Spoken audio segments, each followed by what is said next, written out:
Hi, Jenni here, and the first video on my channel is rereading John Green books as an adult. Don't go watch it, it's super awkward. But now I've reread the Hunger Games original trilogy as an adult, and I wanted to make a video about my thoughts, how they have developed, has something changed, has something stayed the same. So I have 5 points to go through. Number one observation that I made was that I had forgotten a lot from the books. I had forgotten whole characters, whole scenes. I mean, I read these books when I was 15 to 16, so I think that's understandable. However, I am a bit disappointed in myself that I had forgotten some key characters like Katniss's friend Madge and so many details from Mockingjay, for example, because, and this takes me to my second point, I do want to say, because the movies are very faithful to the original text, but rereading the text as an adult made me realize that there were still major changes to fit the narrative better on screen. I mean, just because the movies are very faithful to the original text, there were still major changes that I didn't even realize while watching the movies when they came out, or like again and again as an adult. Continuing on my second point, I realized while reading that I have canonized the movie versions, that I've accepted what happens in the movies as the real story, which is so not what is supposed to happen. I should have reread these books a long time ago. For example, in Catching Fire, a lot of the beginning life at District after the games was cut. Obviously, you want to get to the main major plot events. In Mockingjay especially, the book delves so deeply into Katniss's mental health issues and the trauma and the panic and PTSD she has. Because we are in Katniss's mind, we see the story from her perspective. So in movies, that is a bit difficult to portray when you do not have this similar type of narration. However, I do think it was depicted in the movies well, but in the books it was just so much deeper. I do think that the Hunger Games trilogy and the franchise is one of those where the book and the movie complement each other really well. For example, some decisions in the movies really make sense and add a lot to the world, because they had to make changes since Katniss is the narrator in the books. But we have so much more of the world that we have to see to understand the world more on screen.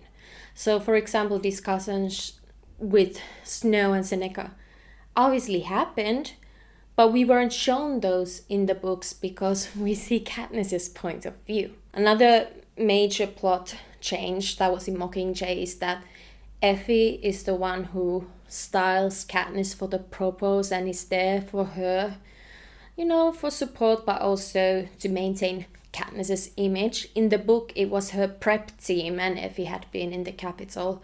I feel like the change to Effie in District 13 is so good and does so much for the story, because Effie, out of her team for the Hunger Games, was the closest to Katniss, not the prep team. So it was important to see Effie at District 13 as well. On to point number 3. So as I was reading these as a teenager, like I said, 15 to 16-year-old, I wasn't analyzing it as much as I would as an adult and as a master's degree holder. So number 3 would be that Katniss, I wouldn't call her unreliable narrator, because what we see is what happens, but through Katniss's eyes. I would call her maybe a biased narrator. What I'm trying to say is that when you read those books as a teenager, you just read Katniss's version of everything and you trust it, of course. But when you grow up and kind of read through the later years, and if you were doing this already at 15, congratulations, I'm really proud of you. Like, for example, Katniss says, oh, I don't have friends. There's this girl, Madge, who sits with me at lunch and we walk home together, but we're not friends. Obviously, that's a friend. But then there's also this scene where Katniss goes walking around in District 12 in Catching Fire and takes a bag with her. She notes that her mom wouldn't find that weird because she tends to go and feed the less fortunate at the district, which shows that Katniss is a caring person, even though Katniss wouldn't probably describe herself as that. This is kind of related to my master's degree, where in Aristotle and Dante discover the secrets of the universe, Ari would describe himself as some type of way. He's this and this, when in reality he wasn't actually. I guess this is common in these kind of YA younger or audience books, to have a narrator who sees things much different from what they actually are. Number 4 would be that I did not remember how graphic those books are. Obviously, the movies are as well at times very graphic, especially when they're in the arena or in the Capitol in Mockingjay. I felt like reading all of these horrors, I felt like maybe my younger self shouldn't have been reading those, because they were much crueler than I remembered. Of course, I remembered the main big ones that upset me, but I don't know, something about seeing those in written format rather than in the movie just made me think that my younger self shouldn't have been reading these at 15.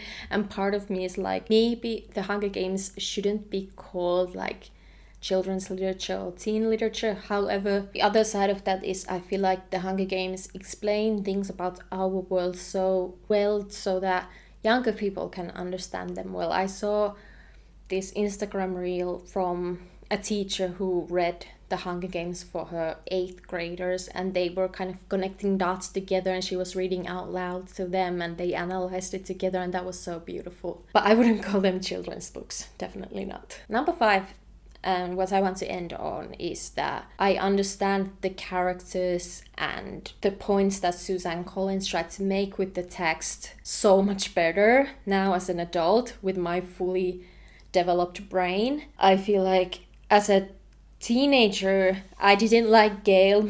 Many people don't like Gale because sometimes he would be very selfish and think about only his feelings, while Katniss was going through something so traumatic. But Gale was also going through traumatic things, like he witnessed his home being bombed, home district. I want to be more specific. Yeah, I felt like, especially reading Gale's rage in Mockingjay, like it made more sense to me now when people say like, oh, that's too radical, oh, that's too much, we don't want to become like them. But Gale notes that, well, they did this to us. Why are we supposed to be the bigger one? And I think that's a really important discussion to have.